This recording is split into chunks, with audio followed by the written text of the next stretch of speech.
আমার মা আমাকে এবং আমার ছোট বোনকে প্রায় বাড়িতে বসে নানান রকমের খাবার তৈরি করে দেন।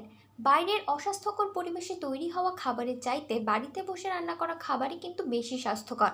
তেমনি আজ বিকেলেও রেঁধেছিলেন চটপটি। খুব কম তেল এবং কম মশলা এবং সবচেয়ে স্বাস্থ্যকর উপায় বাড়িতে কিভাবে আপনি চটপটি রাঁধতে পারেন তা দেখার জন্য ভিডিওটি দেখতে থাকুন। চটপটি রান্না করার জন্য আমার মা কিন্তু গতকাল সকালে 250 গ্রাম ডাবরি মটর ভিজিয়ে রেখে দিয়েছিল। ভেজানোর পর কিন্তু 2-3 বার ভালোভাবে জলগুলো পাল্টে দিতে হবে। 1 দিন 1 রাত যদি ভিজিয়ে রাখা হয় তবে কিন্তু সবচেয়ে ভালো হয়। এরপর প্রেসার কুকারে ডালগুলোকে দিয়ে পরিমাণ মতো জল, নুন, একটু হলুদ দিয়ে 4টা সিটি মেরে সিদ্ধ করে নিতে হবে। চটপটির উপর গার্নিশিংয়ের জন্য আমার মা কিন্তু অন্যদিকে 2টো ডিমও সিদ্ধ করে নিয়েছে। এছাড়াও চটপটির উপর গার্নিশিংয়ের জন্য কড়াইয়ে কিছু তেল নিয়ে গরম করে তার মধ্যে কিছু প্যাকেটে করে পাওয়া যায় এরকম রেডিমেড ফুচকাও মা ভেজে নিচ্ছে।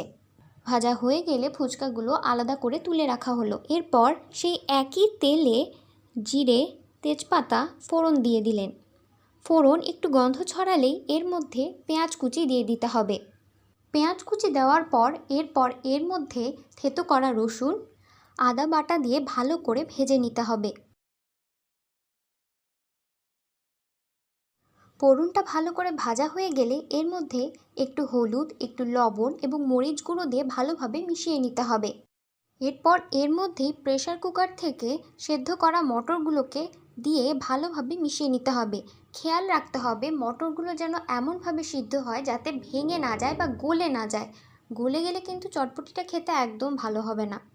ভালোভাবে নেড়ে চেড়ে সম্পূর্ণ মশলাটাকে মটরের সঙ্গে মিশিয়ে নিতে হবে। চটপটিটা ভালো করে ফুটে উঠলে এর মধ্যে টেলে রাখা জিরের গুঁড়ো দিয়ে নামিয়ে নিতে হবে।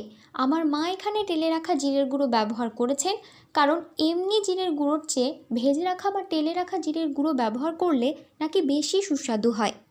আপনারাও টেলে রাখা জিরের গুঁড়ো ব্যবহার করারই চেষ্টা করবেন।